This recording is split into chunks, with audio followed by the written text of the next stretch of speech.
Hello, everyone. Thank you for joining us today. A native of the beautiful Pacific Northwest, Cindy grew up surrounded by a mecca of diverse cultures, cuisines, and natural resources.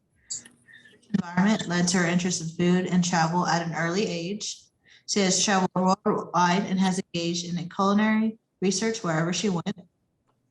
After retiring from the U.S. Air Force, Cindy went to culinary school. She trained in everything from baking and pastry to world cuisine, graduating at the top of her class. She has trained under numerous world-renowned chefs, including studying everything from cake decorating to smoke and live fire cooking with PBS Stephen Reich. Hope I said that right. Since then, she's opened couture kitchens in Colorado and Florida, offering courses in baking, pastry, culinary fundamentals, outdoor grilling, and a variety of fascinating seasonal and delicious world cuisine classes. Cindy offers year-round Zoom and in-person culinary classes, as well as private, individual, and group lessons in her home or yours. With that, I'd like to introduce Chef Cindy. Good morning, everyone. I'm in Washington State. Welcome to Washington. I'm so glad you guys could come. And today we're at a winery. I'm going to introduce you later to the winemaker here. So it's really quite a week for me and those of you who are joining us today. I'm sure you will hopefully get kind of a ground zero view of what it takes to make wine, really good wine here in Washington State. So with that said, I'm not a sommelier. Who knows what that means? Everybody raise your hand and we'll kind of get an idea. If you don't, it is a wine connoisseur, and there's different levels of sommeliers going from level 1 to all the way to master sommelier. And that's the person that's probably serving you wine at a fine dining restaurant, a really nice restaurant. So they know a lot about wine, and I am not one of those, I don't have those creds or certificates behind me, but I did study a lot about wine in my 2 years of culinary school. I had a number of classes on wine specifically, and I have traveled a lot in the wine areas of the world, France, Italy, Spain, Croatia, and also in the US, Napa. I've been to South Africa, wine regions, and Napa, like I said, and I grew up here in Washington. So I'm very happy to see what's going on here. And every time I come back to the state, it's really a nice surprise. So this class is interactive, and I hope you do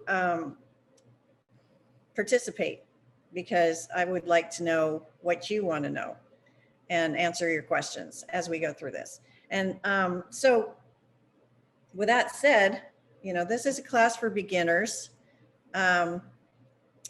And hopefully when you peruse the wine menu, you'll know a lot more about what you're ordering, or go to a wine shop. You'll know a lot more of what questions to ask, because as we go through this, you'll see, hopefully your level of understanding will go up. So with that said, I want to show you some of the fun things I've been doing this week and take you on a journey through Washington wine country, starting in the Puget Sound wine growing area. They actually do grow grapes in that area.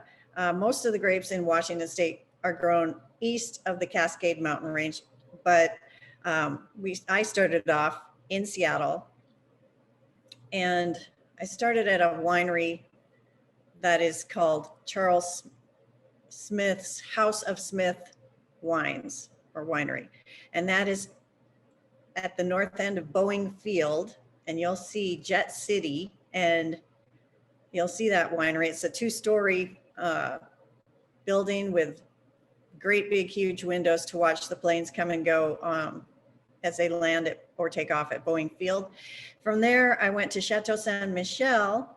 How many of you have heard of Chateau San Michelle? No?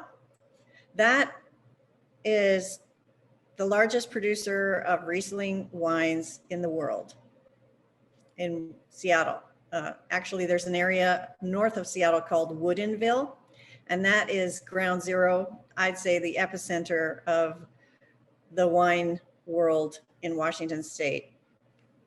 So you go 10 feet and you'll hit another winery. There's so many wineries in this state now, and we'll get into that. And then I go to Eastern Washington, so or Central Washington and Lake Chelan. So here we go.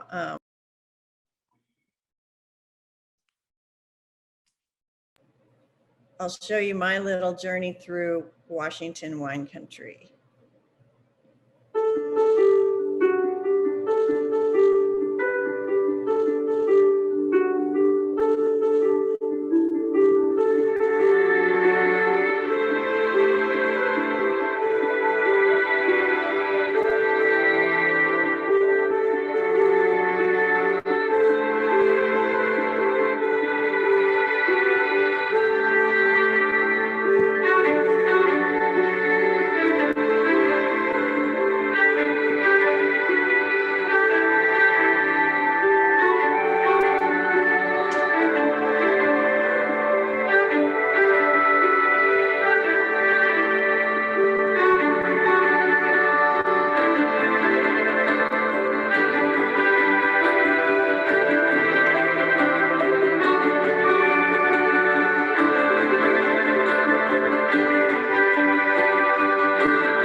that basically encapsulates some of the most beautiful places that I've experienced. And I've traveled, as you know, all over the world.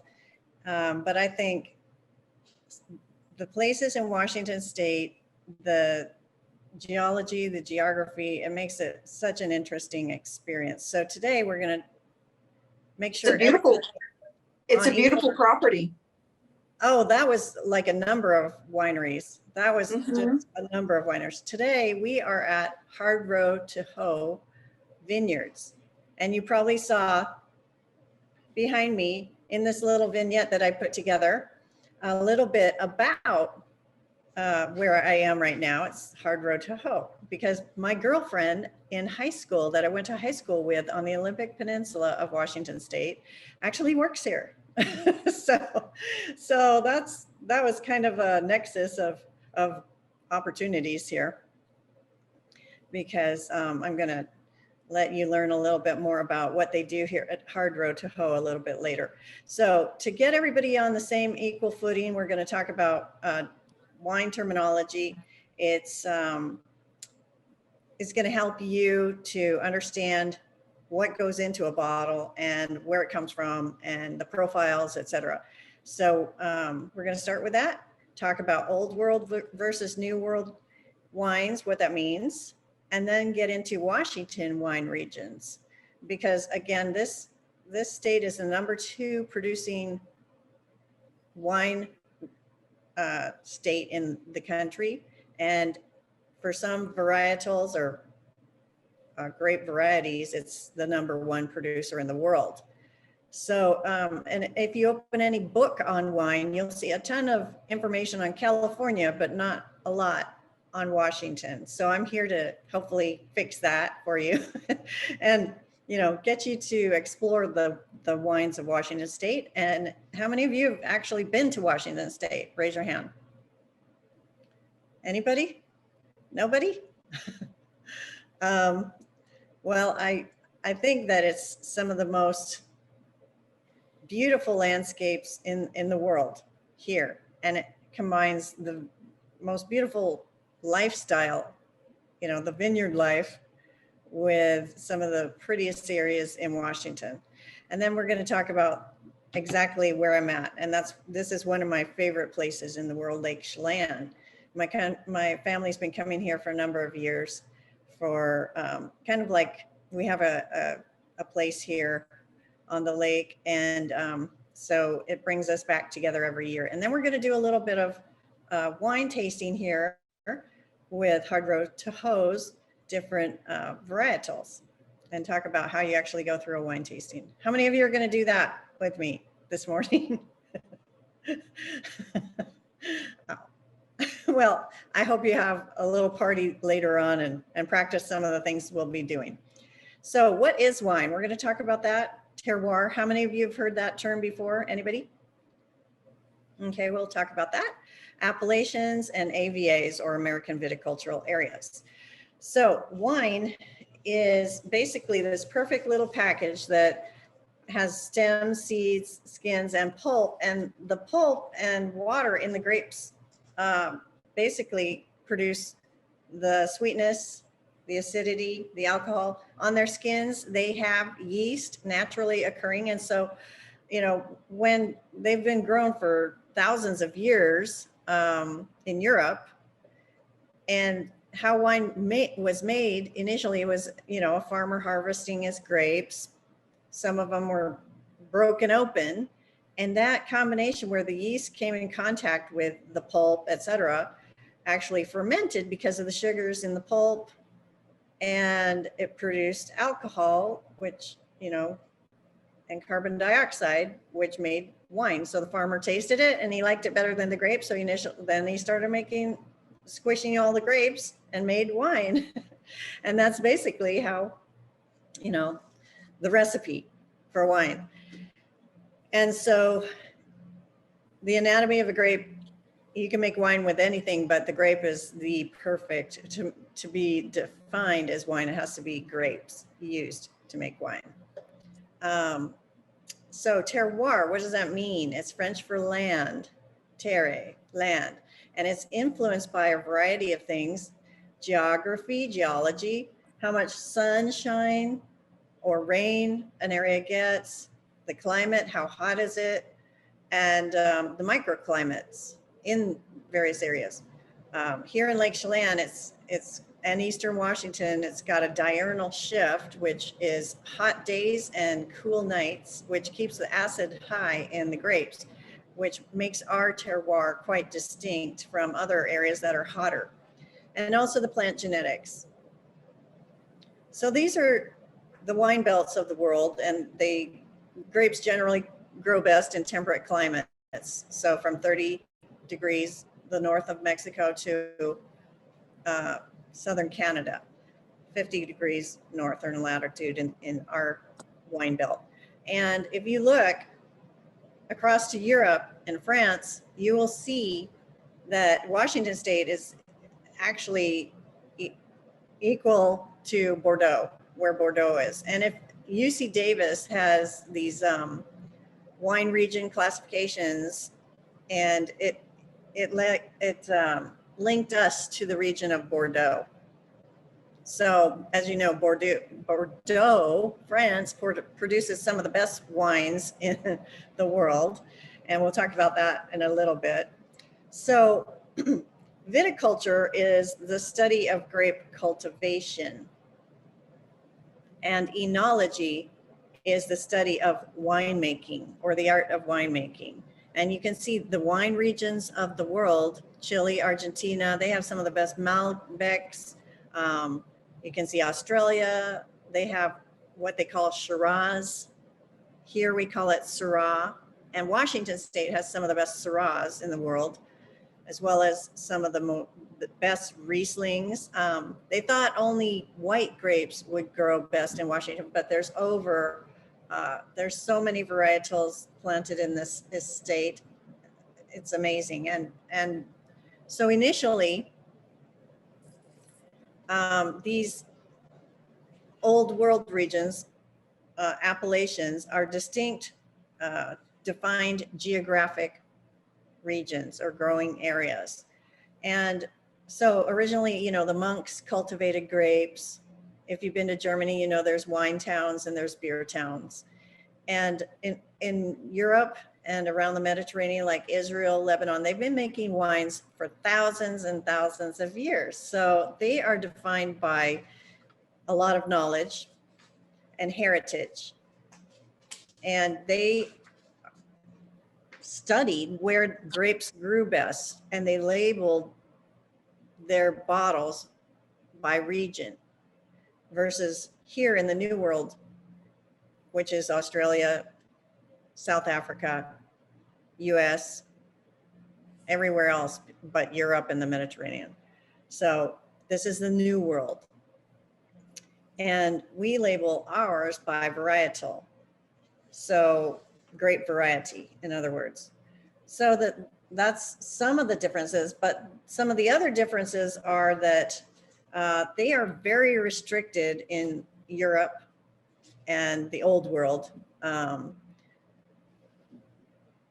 because they have guidelines that have been established for hundreds and hundreds, if not thousands of years, and as far as what guidelines they must follow to make various wines from various regions.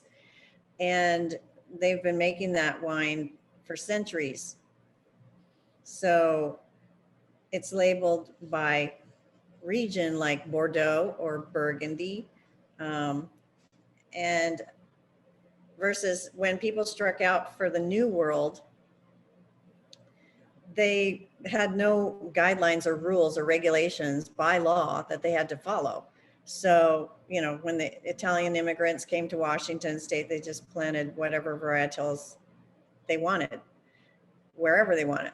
And the New World is also defined by experimentation and scientific advances.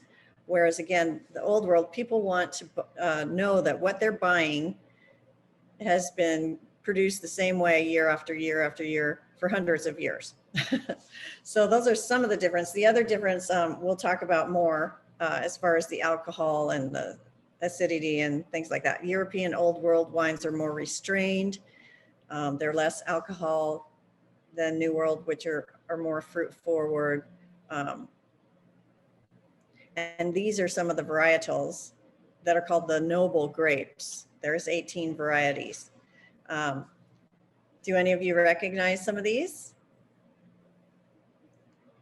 So in the New World, we label them by their varietal. And you can make out of those noble varietals different styles of wine, from champagne and sparkling wines to light-bodied to full-bodied white and red wines. And then there's dessert and fortified wines as well. So how many of you know the difference between champagne and sparkling wines? Nope. All I know is they taste a little bit different. That's about it.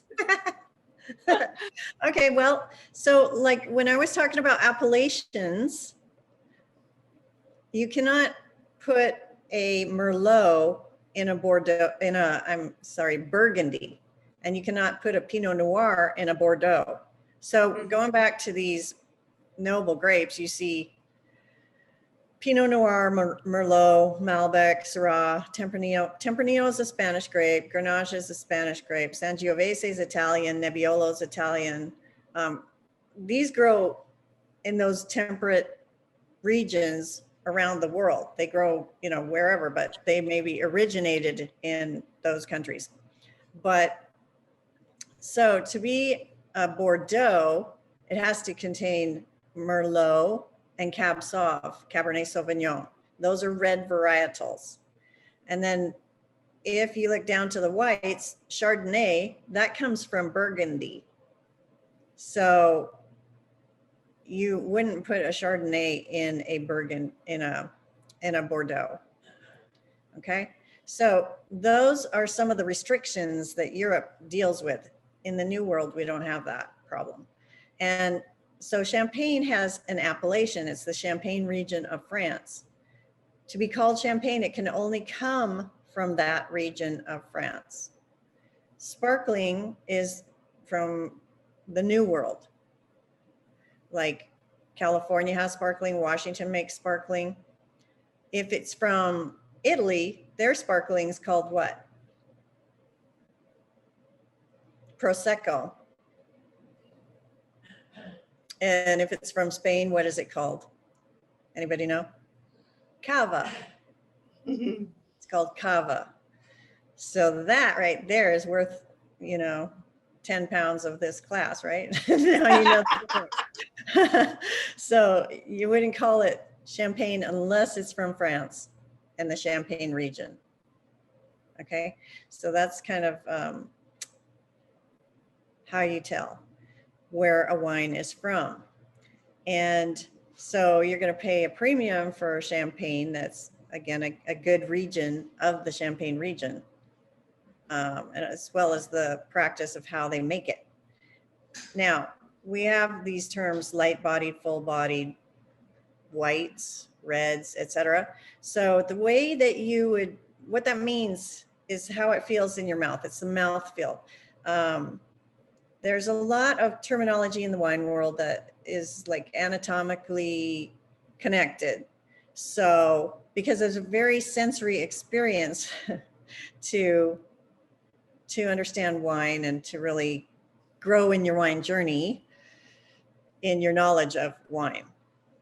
So it can be kind of equated to how it feels in your mouth, on your palate.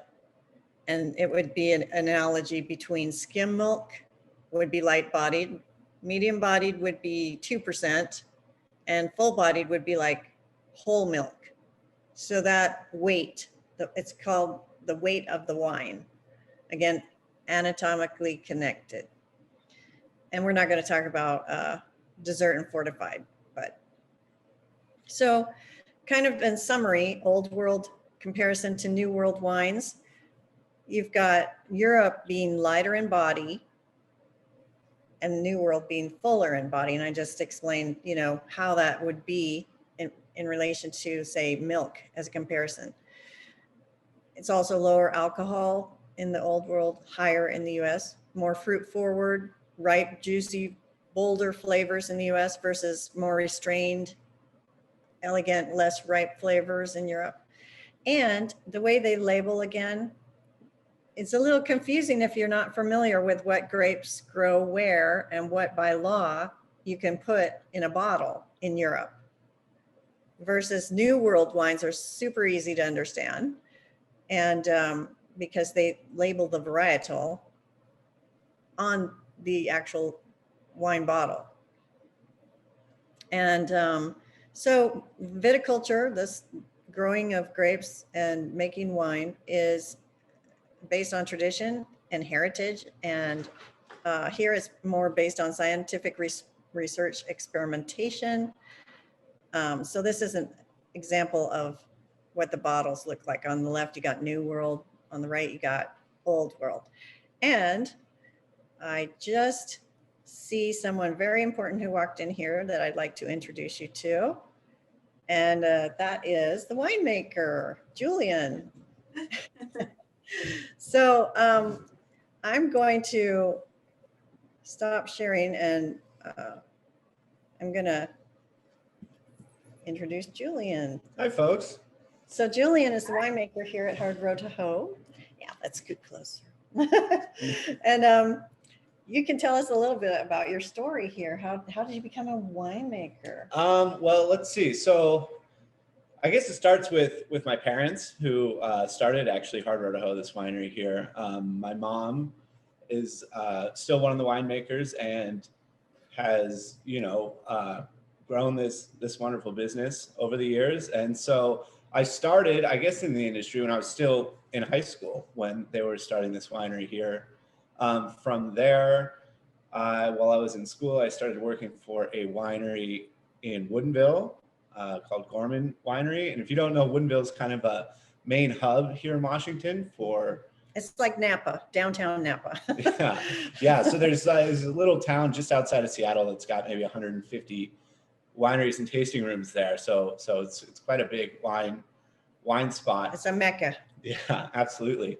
When I was working there, they had, a production intern kind of leave at the last minute when harvest, and I sort of jumped in with just kind of the knowledge that I had growing up with my parents having a winery.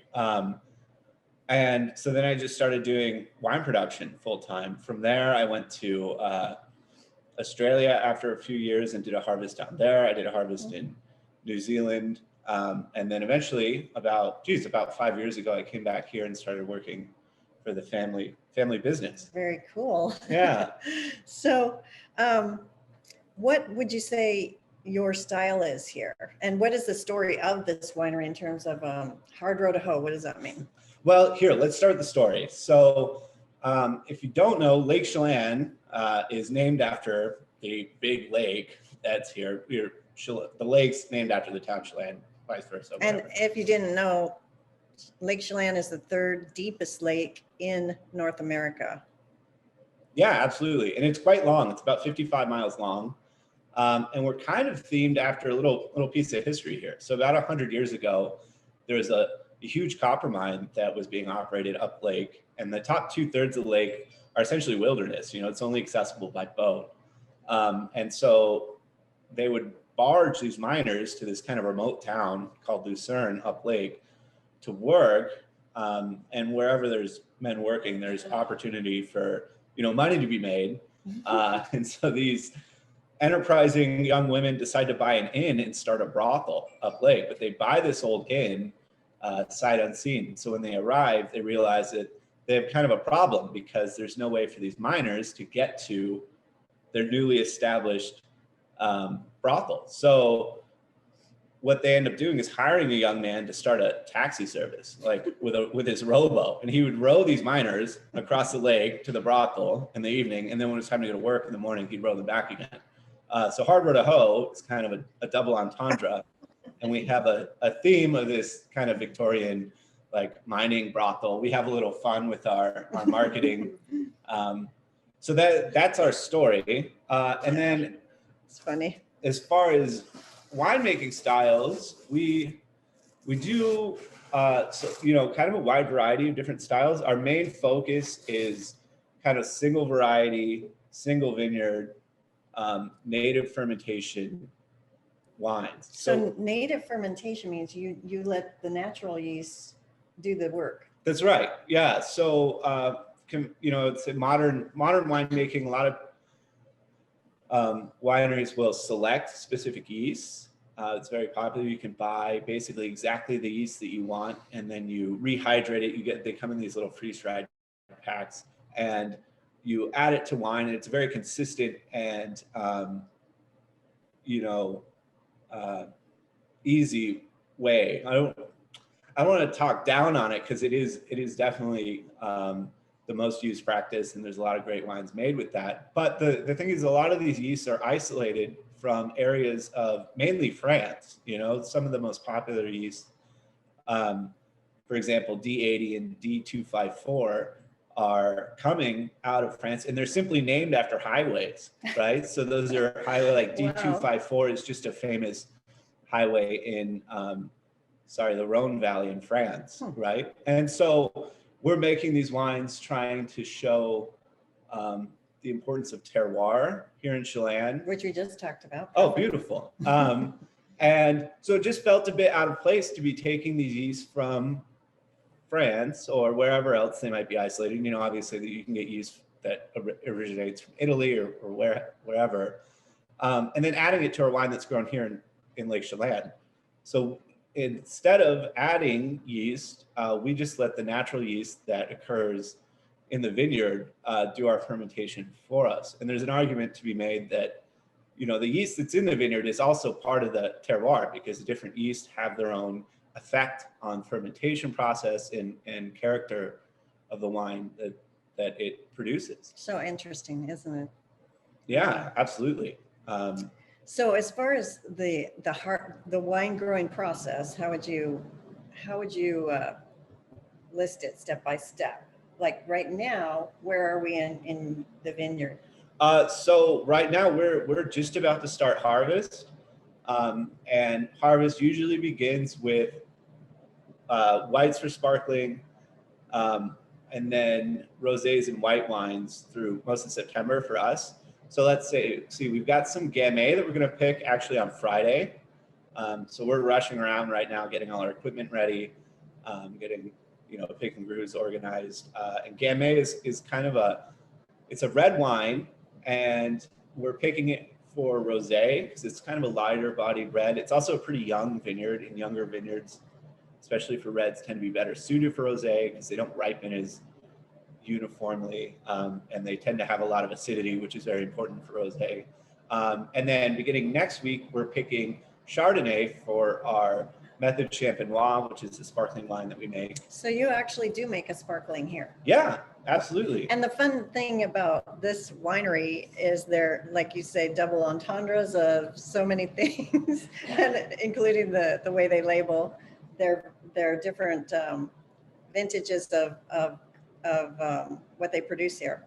So like the rosé, what is that called? Oh, it's the Shameless Hussy rosé. The Shameless Hussy. And then our sparkling is actually here. I've got a bottle right here. It's very clever. And then this is our Blanc de Blanc. So it's a sparkling made in the champagne style with Chardonnay. I don't know if you can see, but it says good in bed. It's got a little trophy on it. It's pretty fun. It is pretty. So then what do you do once you get the grapes? Do you hand pick these? Yes, everything here is hand picked. We're fairly small, so we do the vast majority of things in the vineyard by hand. Which is very artisanal. Yes, it is. And hand picked fruit is honestly, it's really the best. Machines are great when you have to do large volumes of fruit, but generally comes in, it kind of beats up the grapes. You get a lot of material that aren't grapes, things like leaves and canes and different things that come out of the vineyard. So hand-picked fruit tends to be just these perfect little clusters of fruit, and it's beautiful. Yeah. And so the berries, I'm sure they taste, you analyze them for ripeness, mm-hmm. and then that's how you determine you're going to pick the Gamay this Friday. Yeah, so there's a few different metrics we use to determine ripeness. The biggest one is Brix, which is a measurement of density, and it's how we determine how much sugar is in the grapes and then the resulting juice. But there's also acidity, which is very, very important to wine, especially in things like rosé, which is what we're picking on Friday. And explain what flabby means. Flabby. Yeah. Flabby would be something that has low acidity, especially relative to its sweetness, right? So a lot of times you'll see sugar written out as like a percentage, like it'll say like, 1% residual sugar. And that can be kind of a guide, but the way that we perceive sugar when we drink wine is more of a balance thing, right? So if you have a very high acidity, 1% sugar, the wine might still taste dry, but something that's a low acidity at 1% sugar is going to taste flabby. It doesn't have that sharpness that that acidity provides for us. And don't you think Washington wines are characterized by their acidity? Yeah. Washington wines tend to be very acid driven. At least a lot of the whites are, for sure. But I mean, that doesn't mean they're not balanced. They're balanced. Absolutely, yeah. Well, and that's an important part of winemaking is finding that balance, because you don't want something to be too dry or something to be flabby, Again, those anatomical characterizations here. So then once you pick them, they go where?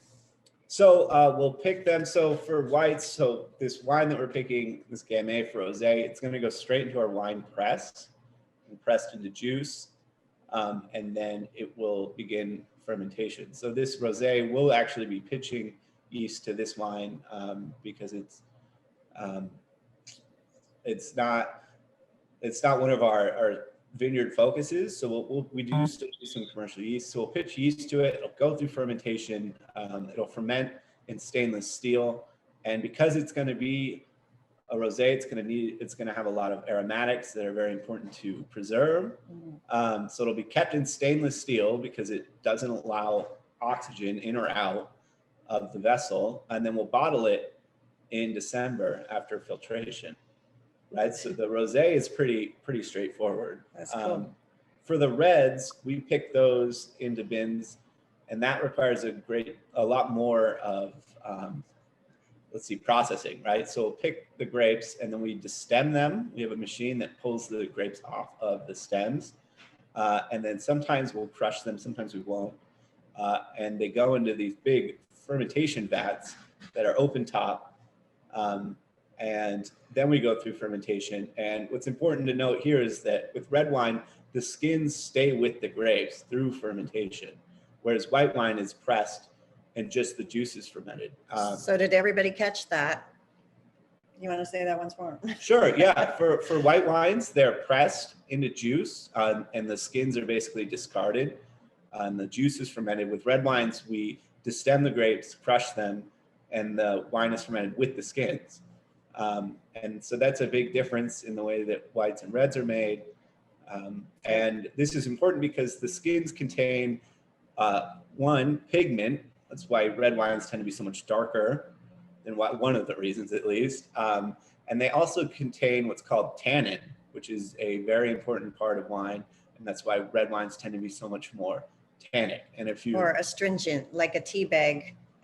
That's astringency. If you put a tea bag in your mouth, you can tell, black tea especially, you can tell what astringency is. Definitely, yeah. Or that chalky dryness where it like pulls the saliva out of your mouth. That tends to be a pretty good indicator of high tannin. Versus acid would make you salivate. Yeah, absolutely. And so these are all things, you can definitely have too much tannin, and that astringency can be not that great. So this is another part of the winemaking process where we're trying to capture just the right amount of tannin to make the wine, pleasurable. Nicely balanced. Absolutely.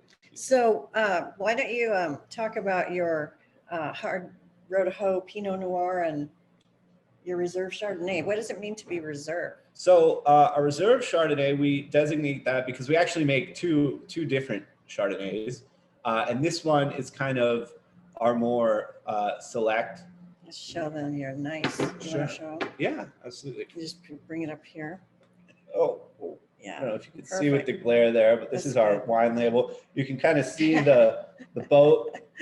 Yeah, being you can rowed. see the little boat going to, where is it going? Lucerne? Lucerne, but the brothel is called Point Lovely. So it says Point Lovely in that end. Point Lovely. So it's kind of a little like almost storybook label. It's Isn't that great? Nice. So you can see that it's got the varietal front and center. and the year, the vintage. Now, those are required, right? Yes, absolutely, and they're very important because it lets you know exactly what the wine is and What's in the bottle. yeah, and also where it's grown. So you'll see that it says Lake Chelan here on the label, and this dictates, or this is showing you where the grapes are actually grown. So the wine can be really made wherever, and that doesn't have to be disclosed, but where the grapes are grown, that is, basically protected by laws. So it needs to be displayed and there's no guessing there, exactly where the grapes are coming from. Okay, so as a taster, you have to taste a lot of wine as a winemaker, right? Absolutely. Yeah, it's one of the most important things. Yeah. Yeah, so we were about to talk about the judgment of Paris.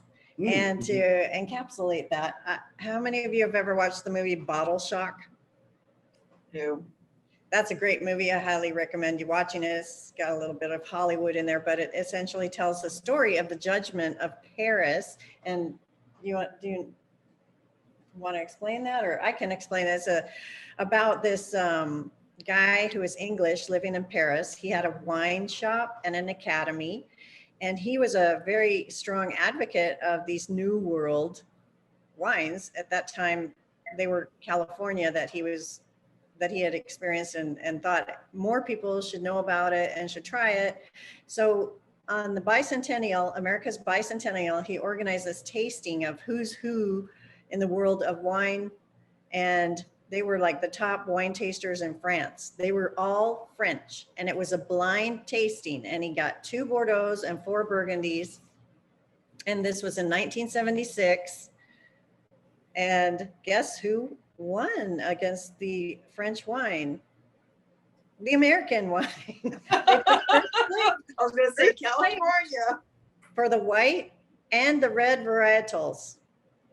And that was known as the judgment of Paris, because before then, the New World wines had no street creds whatsoever. They were thought of as the wilderness, where wine was thought to only be good if it came from Europe and France and Italy and, the old world wine areas. So that's what put California wines on the map. And then from there, in Washington State, it was interesting because I tell you, none of this was happening when I grew up here, unfortunately. Yeah, it's really blown up for sure, especially like the last 20 years. I think it's really accelerated. Yeah. And around Lake Chelan, how many wineries do they have? Man, we're over 30, I think. We're a very small region. Our AVA is like, just right around the border of the lake, and it's only like the bottom third of the lake that's really even accessible. The area is only 6,000 acres in total. And, obviously we're competing with vacation rentals and developments because of how beautiful this region is and all the recreational activities. Gorgeous. Here. Yeah. It is so beautiful here. And so it's to have 36. I mean, it's wild. When I was in high school, we had less than 10, and geez, it's, it's in the last 15 years or so. It's a destination in itself, but now with these wineries, I tell you, people are flocking here. So what is special about the terroir of this area? The terroir here is unique because of a few reasons. Obviously the lake plays a factor. We call this concept the lake effect. So because of this large lake, that helps kind of moderate some of our temperatures. The temperature of the water doesn't change as quickly as the temperature of the air, so it will stop some of the higher heats and some of the lower colds. It's mainly cold that it really affects, and so the idea is that it helps protect us a little bit from frost, which is nice. But a big thing is the soil type, right? So the Columbia Valley is the main, the king AVA of Washington. A lot of our other kind of viticulture areas are basically subdivisions. We talked about that. Oh, perfect. What AVA defined is. Oh, beautiful. American Viticultural Area. Yeah. So the different ones like Red Mountain, the Wellick Slope, Horsehead Hills are all just different sections of the Columbia Valley. And what makes up a lot of the soil in the Columbia Valley is kind of a sandy, they call it a low S soil, which is like wind-blown silt and sand from what's the Missoula flood event. So there was a big flood event, however many. There was a big, ice age.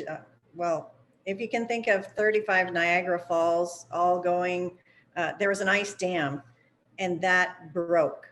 And so the Lake Missoula flooded the Columbia Valley, basically during the ice age. Yeah, and so that event really shaped a lot of the soil for the majority of Washington's growing regions. And one of the things that makes Chelan unique is that we weren't a part of that event, where we were ways north and higher in elevation. And so our soils come from glaciers that came down from British Columbia. So there's this one particular glacier called the Okanagan Globe that came down from the Okanagan Valley in Canada and dug out this valley that is now the Lake Chelan Valley. And so we have very gravelly and even rocky soils here. And that reflects in the wine in a way that it produces a lot of minerality in both whites and reds. And I think that's probably the main reason we've been designated, as our own AVA within the Columbia Valley. And also the Cascades are very volcanic. Oh, yes, this is true too. We also have the eruption of Mount Olympus. Yeah, and there was one, I think Mount Mazama also has an effect on our soil as well. And Glacier Peak, yeah. And so this provides. That was a Glacier Peak eruption. Now Washington, Yeah, it is.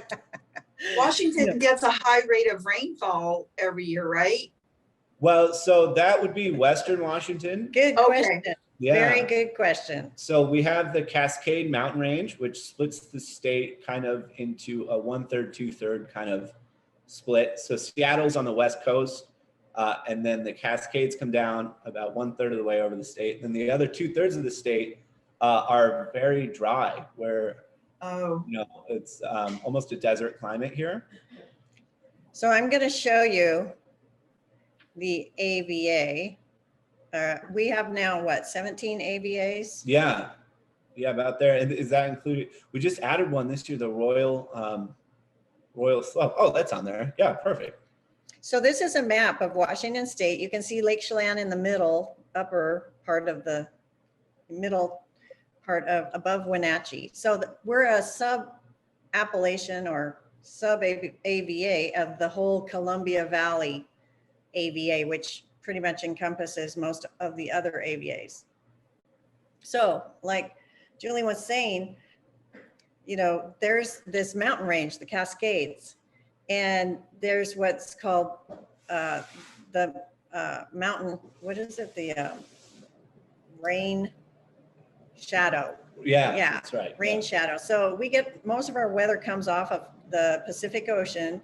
It comes into Seattle. Most people have this idea that it just rains in Washington State, but they're so surprised if they come to the central or eastern part, because that's where all of the people go to dry out, is over the mountains, because this area gets more sunshine per year than San Diego or Phoenix. Yeah. So very dry. We don't see very much rainfall at all. It gets nice and hot. We were well in the hundreds for, more than a couple weeks this summer. So yeah, it's great for growing grapes. And then this is a closer look at that. So let's go down to Lake Chelan's AVA. And this is where we're at now. And Hard Row to Hoe is like maybe number 18 or so on this little map, or 16, Yeah. Somewhere around the north shore of Lake Chelan. And this is the Hard Rojo Vineyards, and that's my girlfriend from high school, Laura. And the beautiful vineyards here. And there he is with his fun toys, where he does the voodoo that he does so well. So what are those things, right? As far as these differences? So the vessel that's front center there is one we call the Drunk Turtle. And that's actually the brand name. They're produced in Italy, and then the company out of California retails them here. And so the material that it's made out of is called cacio pesto, which is essentially a blend of terracotta and concrete. And we use this to make a number of different wines. We do a white in here that's an orange muscat, which is kind of a rare variety. And that's interesting because we leave it with the skins in there. So it's an orange wine, which is an orange wine is just a white wine that's left with the skins, you know, much in the way that a red wine would be. And it's beautiful. It's like the aromatics just go through the roof when you leave those skins. What are the notes? Well, as the name suggests, it's very citrusy. So tons of orange blossom, orange notes, and it's very dry, but still balanced with the acidity. I mean, it's wonderful. And so this vessel, we use it also for red wine, is nice because it's porous, much in the way that wood is. You know, some oak barrels are typically the way that we would age wine, and they're slightly porous. They let a small amount of oxygen through over the course of months or in some cases years. But they also impart a character on the wine from the oak. So this allows us to age wine without adding any oak character to it. So you get a very sort of pure representation of the wine. So I would like to try that citrus one. That sounds really. We're sold out, cool. Unfortunately. So what grapes are in that? It's orange muscat. It's a variety, and that vessel is only like maybe 1,000 liters. You know, which is about, you know, maybe 300 gallons or something. Interesting. So we can only make so much of it. So we sell out at the beginning of the summer every year. Yeah. I can see why. Sounds delicious. It is. It's a beautiful wine. So let's taste what you have here. He's brought a couple bottles, and we're going to go through a tasting just to guide you through what professionals do when they taste wine. And so it's the 5 S's. It's see, swirl, sniff or smell, sip, and then savor. So right here, we're going to show Chardonnay. This is a Chardonnay. And usually, if you just look at it, you really can't tell much about it, but you usually want to try and put it against a white piece of paper, right? Absolutely, yeah. White background definitely helps.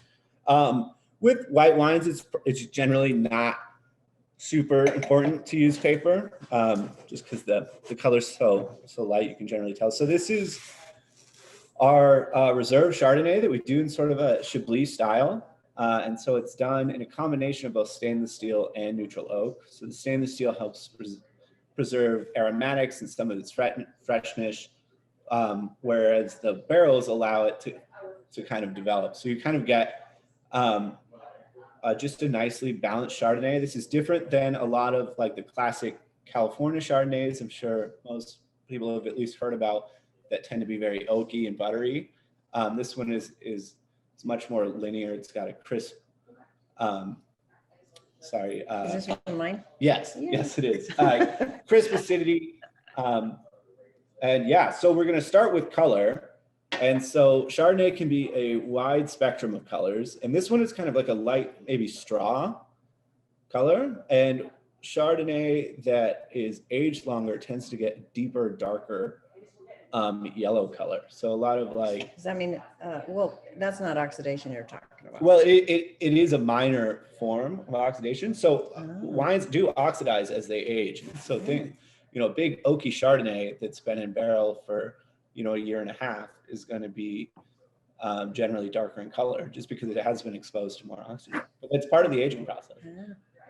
Interesting. But as you can see, this is only maybe aged for 6 months, so it's quite light, and there's virtually no oak character to this wine. So why are we swirling it?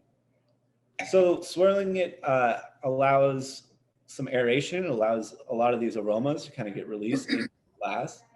So you're sort of unlocking it. Yeah, exactly. So you're getting some of these aromas into the glass so that you can smell them, right? So once we evaluate color, we'll give it a swirl and a sniff.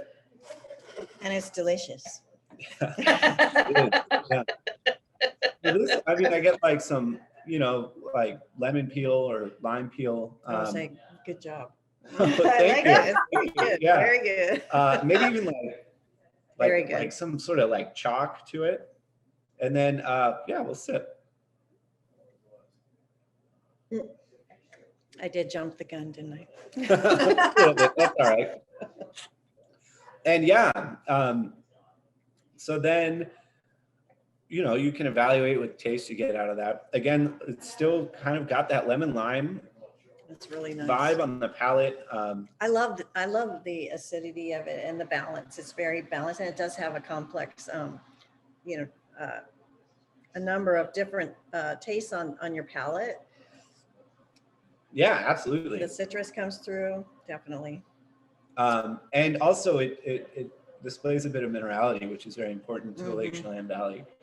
It's really good. Yeah. I don't have as defined a palate as Julian, who's tasted God only knows how many varietals. Yeah, or how around the many world. Chardonnays over the years. Yeah, I mean, it's fascinating. Yeah. You were mentioning about aeration. Yeah. Okay, so you know those aerators that you can attach to a wine bottle? Sure. Okay, and I was told it, and then maybe you can tell me if this is correct or not, that it's not so much applied to white wine, but more to red. Mm-hmm. Is that correct? That's absolutely true. So Okay. with red wines, if you've ever seen like a wine decanter, Yes. some red wines tend to be fairly tannic when they're initially opened, and they need a bit of air to sort of develop and open up, so they're not as what you would call tight on the palate, but you know, that's really just a fancy word for kind of astringent, more astringent than they should be. Mhm. And these Good aerators, to know the lingo, right? yeah, you certainly do. And these aerators are nice because they will aerate the wine as you're pouring it, so you don't have to decant the wine. So like To wait. yeah.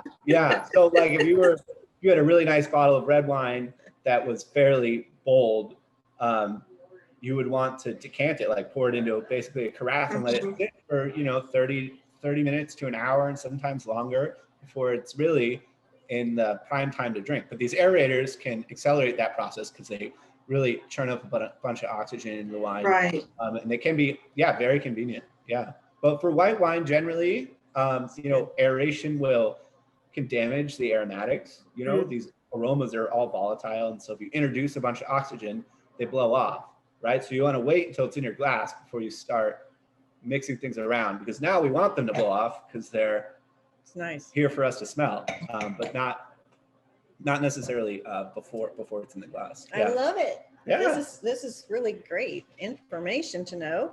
Totally. So I don't know. Can you drink that? No. That's why That's why I brought a cup. I still have to drive a forklift later, so I've got to. Oh, no. no. Stay pretty on my toes here. So now we're gonna do a Pinot Noir. I love Pinot Noir. Oh, That's me my too. favorite. It's one of my favorites, yeah. And so this one again is grown right here in Lake Chelan. And so this wine is native fermentation, so it's the yeast right out of our vineyard. And this is a good one to hold up against a white piece of paper, because you'll see Pinot tends to be very light bodied and as well light colored. It is the lightest bodied red varietal, isn't it? Yeah, it can be. There's it generally is regarded as that, yeah. Absolutely. So look, we see it's very light colored, as Pinot generally is. We'll give it a swirl and a sniff. Oh, I love the bouquet. It's really nice. Yeah, absolutely. So what I love about our Pinot is it tends to be very earth driven. There certainly are fruit notes on the nose, but I pay most attention to the earth because Pinot's always got, notes of cherry and things of that nature. But we just have this earthiness here that is fairly rare, I think, for Pinot, and it really defines it. And it's one of my favorite wines that we produce here. So the notes that you get on the nose, like maybe cherry and fig, but there's also kind of that smoky, almost like peat moss sort of earthiness to it, mushroom underbrush. it's nice. Yeah.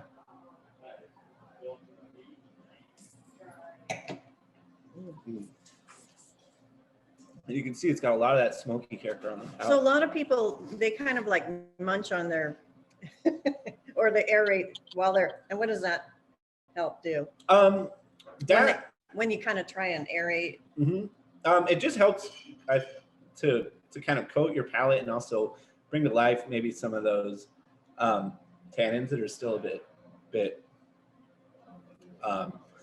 because your tongue has all of these different senses or tastes on the tongue. You have bitter, you have sour, you have sweet. Yes, and they're all different regions of your tongue, and so that can be important. It's more of a preference thing. You don't have to do it. Some people feel that it allows them to taste better, but it's certainly a preference thing. It's not required that you do that. No, but it's also a bit weird if you're around people who aren't doing it. Yeah, but sometimes you hear people like kind of make this noise that they're aerating the wine to just bring out the complexity of it on their palate. So any questions on any of the varietals? How many varietals do you grow here? Man, well, we grow quite a few. I was actually looking, we have a piece of software that we use to track all the wines. And currently right now, we have 29 different varieties that are listed. Yeah, so pretty diverse. I mean, we could go through them all, but the main ones we grow, Cab Franc is probably one of the wines we're known best for. Pinot Noir as well. Syrah and Chardonnay both are beautiful all over Washington. I'd say Washington, those are the main two, are Syrah and Chardonnay. And what is the Cab Franc name in terms of your bottling? Is that? Oh, we call it the Burning Desire. The Burning Desire. Yeah. I like it. And this is because the brothel actually eventually burned down, and the only thing that was left were the iron bed frames. So it's a picture of a burning bed, and it says Burning Desire. It's really fun. Yeah. I do think we are going to have to kind of wrap things up here. I think they're going to. So basically, if you want these wines, where can you find them? So hardrow.com is our website. We can. What's it called? Hardrow.com, HARDROW. Okay. We ship wines to you. You can also join the wine club where we ship wines every quarter, and you get a discount on the wines we ship you and any additional wine you might want to buy. And with you get a newsletter and risque recipes. Absolutely. So it's pretty fun, and it's a great way to just consistently get some quality wines delivered to you at a discount. So any other questions for Julian or me? Well, thank you for your presentation, and Julian, yours as well. Absolutely. Yeah, my pleasure. Cheers. Thank you so much No for joining us. problem. This has been really wonderful, packed information class. Awesome. Yeah, I had a great really time. Appreciate you. Thanks for being having here. me. Thank Yeah. you. Thank you, Bye, guys. everyone. Thanks for coming.